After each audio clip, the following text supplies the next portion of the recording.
안산 단원경찰서가 올해 상반기 전화금융사기 사건을 종합한 결과 모두 89건, 20억 4천만 원의 피해가 발생한 것으로 집계됐습니다. 한 달 평균 14.8건, 3억 4천만 원의 피해가 발생하고 있는 겁니다.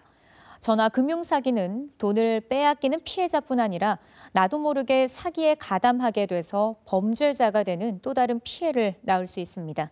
이재문 기자의 보도입니다. 안산에 사는 60대 신모 씨는 지난 4월 문자 메시지 하나를 받았습니다.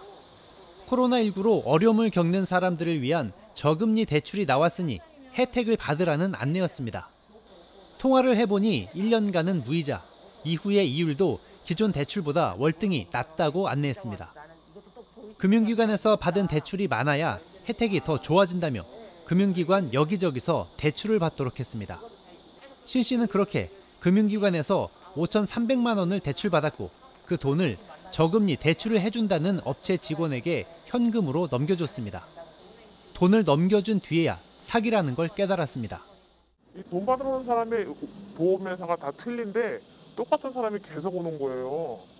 만약에 삼성이면 이 사람이 틀려야 되잖아요. 교보, 삼성 다 똑같더라고. 돈 받으러 오는 사람이.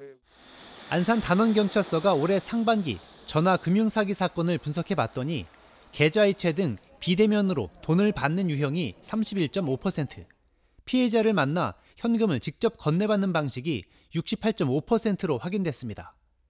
고수익을 보장해준다는 광고로 현금 수거책을 모집해 범죄에 이용하고 있는 사례가 늘고 있는 겁니다.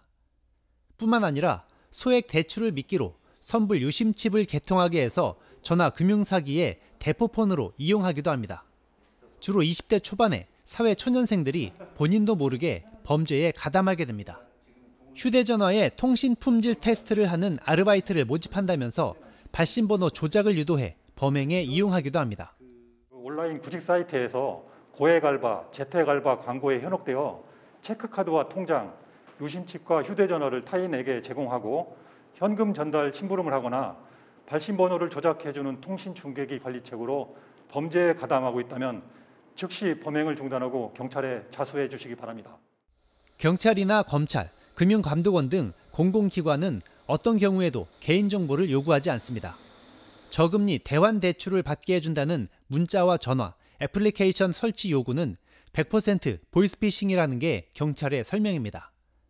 최근에는 대출을 갈아탄 고객에게 계약 위반이라며 기존 대출금을 현금으로 상환하라고 요구하는 방식의 금융사기가 활개치고 있어 주의가 필요합니다. BTV 뉴스 이재문입니다.